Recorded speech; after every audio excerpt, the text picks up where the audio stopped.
This is question 1 from the Leaving Cert Higher Level Paper 1 from 2020. Up the top right of the screen, you'll find a card that'll bring you to the playlist as all my video solutions for the questions in this paper.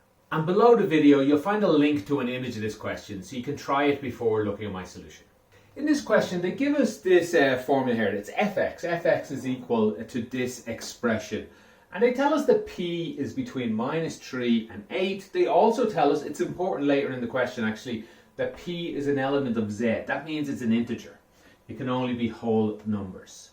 Alright, and the question is then split into 3 more parts. Part 1 asks us to find the value of p for which x plus 3 is a factor. Let me write that there, factor.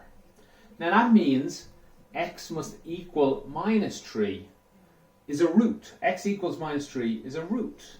And that means if we put -3 in for x, this entire thing should equal to 0. So if we get -3 squared plus 5 multiplied by -3 plus p, that should equal 0. So we can solve for p. We get 9 plus -15 plus p is equal to 0. This 9 minus 15 is -6. If we bring that over, we'll get p is equal to 6. And that's the answer to part 1. P is equal to 6. You can go ahead and test that. Put 6 in here and then put -3 in again. It's a simple test.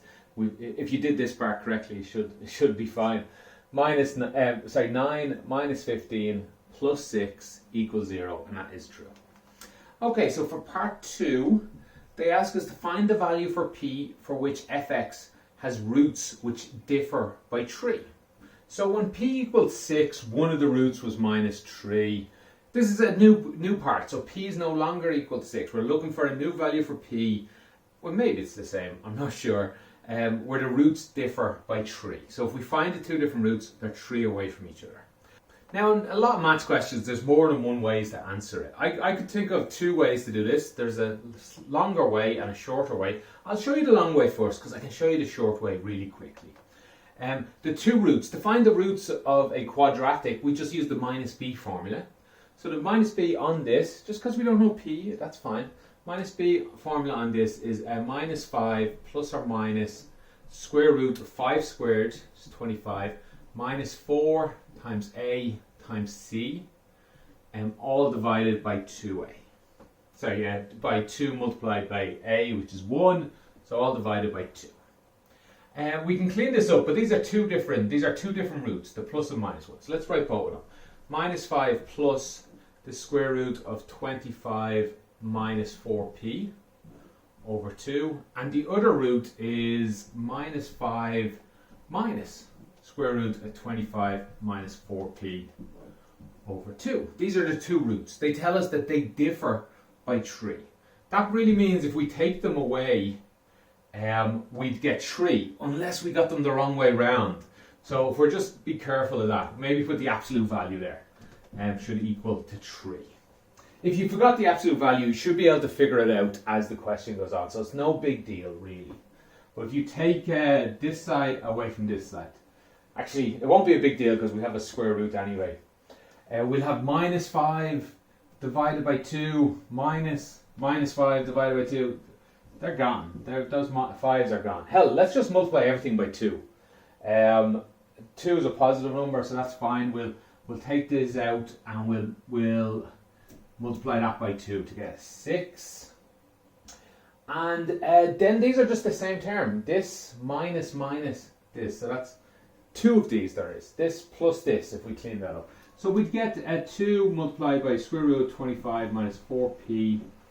This is the absolute value is equal to 6. Divide both sides by 2. 2 is a positive number. We can do that. Square root of 25 minus 4p is equal to 3. So that's absolute value. But to get rid of the absolute value, we just square both sides. So, and we were going to do that anyway because of the square root. So that's why if you had no absolute value, you would have been fine. Squaring both sides, we get 25 minus 4p is equal to 9. We get minus 4p is equal to, let's see, that's minus 16. That would be p is equal to 4. And that's our answer to part 2. P is equal to 4. As promised though, I have a shorter way and I should be able to fit it in up here rather than doing this way.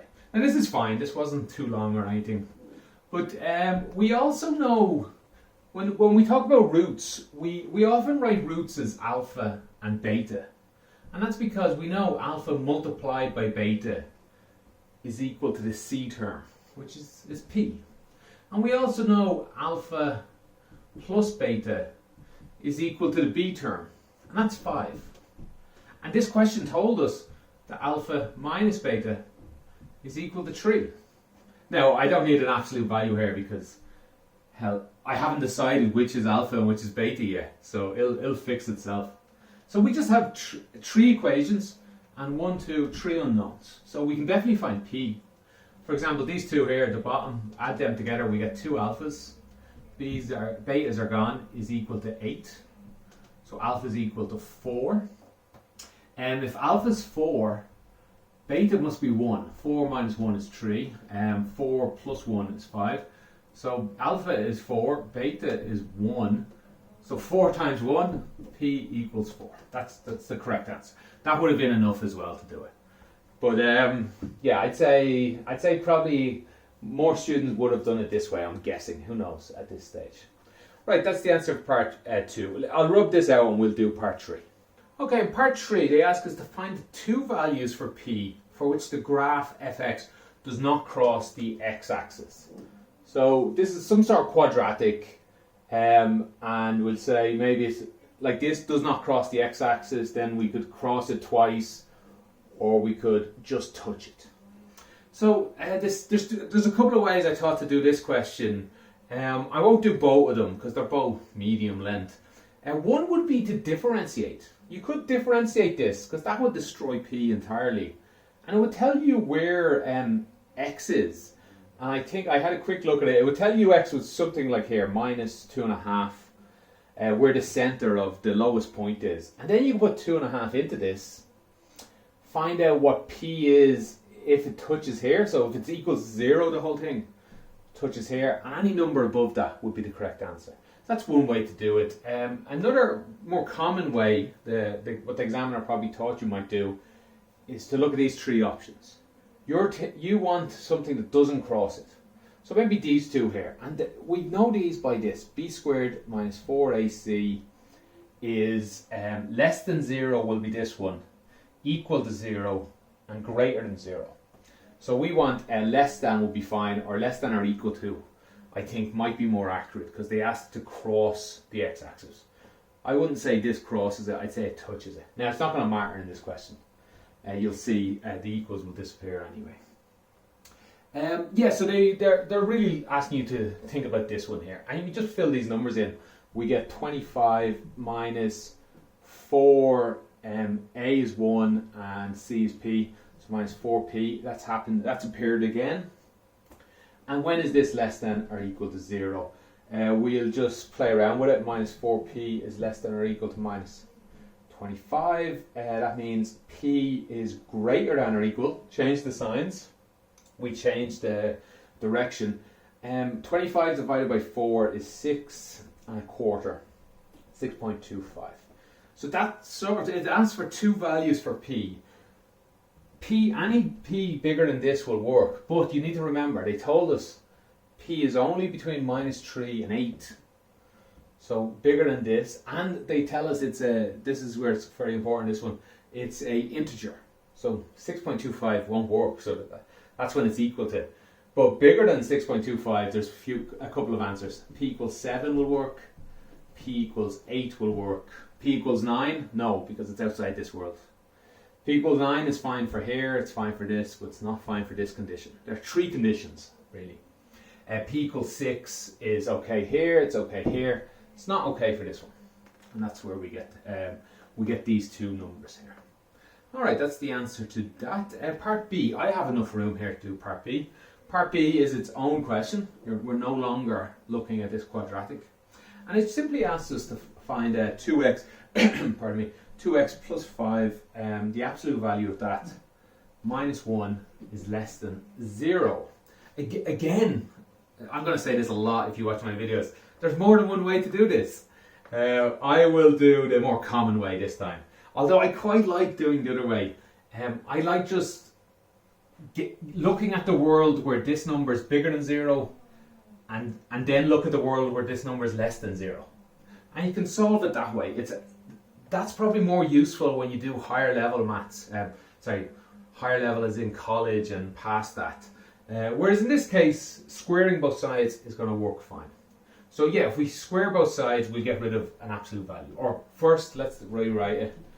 2x plus 5 is less than or equal to 1. This is an easier one now. If we square this, because maybe this is a plus, maybe it's a minus. We're not sure at the moment. Absolute values destroy those things. So if we square it, it'll definitely be a plus. So if we square this side, we get 4x squared plus 5 by 2x is 10x, and we get 2x by 5. So we get two of them, two 10x's, which is 20x. And then 5 squared, and that will be equal to 1 less than or equal to 1 squared, which is just 1. Rearrange all this, we'll get 4x squared plus 20x plus 24. Take 1 away. 24 less than or equal to 0. You know, I'll squeeze it in down here. Divide all of them by 4 should work. X squared plus 5x. I don't know why I squeeze it in here, because I'm going to end up writing it again. You know, I won't write it again because I'm quite lazy. Let's see, I think we can factorize this out. Actually, I'm sure we can, because I've done it on a piece of paper already. We'll get x and an x. Two numbers multiply to get 6, and add or take away to get 5 would be 3 and 2. They seem to work. 2 times plus and plus seems to work. Multiply to get plus 6, add to get plus 5. So this is it. At this point, there's a couple of ways to answer this. You can look at two different worlds. There's two numbers here, this one, and they have to make a minus number. It's less than or equal to 0. So they have to make a minus number, or 0. 0 is easy. It's just x equals minus 3 and x equals minus 2. But they have to equal a minus number. That must be a plus and a minus then, or a minus and a plus. And you can look at those two worlds and solve it. I won't do it that way. I like to do it this way. Draw a picture. This is a positive quadratic. The x squared is plus. It's going to look something like this. We could also double check and see if... I have it written here. B squared minus 4ac is bigger than 0 in this question. So it will hit twice. But also we can see that because when it equals 0, we get... that's the wrong picture. I can draw this more accurately, I guess, over here. Because we know it to be minus 3 and minus 2. Now, I wouldn't have to draw it accurately. All my point is, if we put it equal to 0 and solve it like this, now think of what the question's asking us. When is this less than 0? It's less than 0 between these two answers, which is between minus 3 and minus 2. So x is bigger than or equal to and less than or equal. So it's between the two. What's smaller? Minus 3 is smaller, minus 2 is bigger. It's between these two numbers. You don't have to write like this. You could write x is bigger than minus 3 and x is less than minus 2. That's fine as well. This just is one less x to write this way. Okay, either of those will answer. I think that's everything in this question. If you have any follow-up questions, you're not sure on anything, you see a mistake I made, especially that please, because there's no solutions online yet. Let me know. I'll do my best to answer them. I'll correct any mistake. Thanks for watching. Have a great day.